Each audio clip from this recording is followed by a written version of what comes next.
And we mentioned that the ultraviolet light is in here. It's actually in the water container. It's not on at the moment. It may come on while we're speaking, and you'll see the glow of the ultraviolet light. The bulb is inside here, and there, as I mentioned, there's a filter there to stop any dust falling into the machine, and then it's best to keep that closed there. To take the lid off, there are just 2 screws on the back here, which I think are Phillips head screws.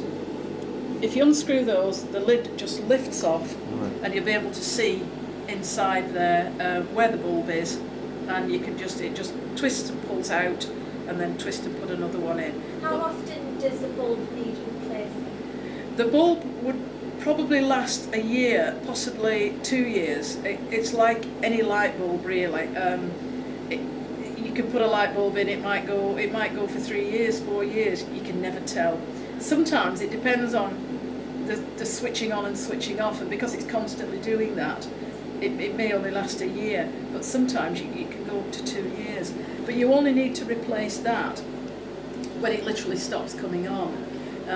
So you'll be able to tell on the front here, there isn't a warning light that comes on to tell you when the bulb needs changing, because you won't actually be able to see the bulb lighting and going off unless you lift. What happens if the bulb goes? I mean, the machine still makes water in it. It'll still make water, but it isn't going through the ultraviolet process, and that's quite important because the ultraviolet light is what kills bacteria and viruses.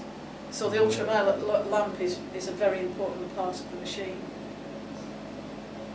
So, okay, I think that should be it. If you go through the switching off process? Yes, if you need to switch the machine off, and it'll sit happily working all the time. So unless you wanted to move it, if you did want to move it, you press the power button here on the front. It's clearly marked power, and then you go to the back of the machine and switch. There's an on-off switch here.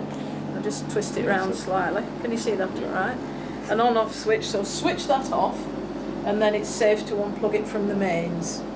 And then again, if you remember when you're switching it back on, make sure that switch hasn't been touched and it's still in the off position before you connect it to the mains. And then switch the power button on and it'll start up. It doesn't start immediately you put the power button on, so don't worry. The display will light, but you don't hear the machine. It does take a few seconds to start processing water. So don't worry if you don't hear it switching on when you first hit the switch. Is that all right? Yes. Thank you.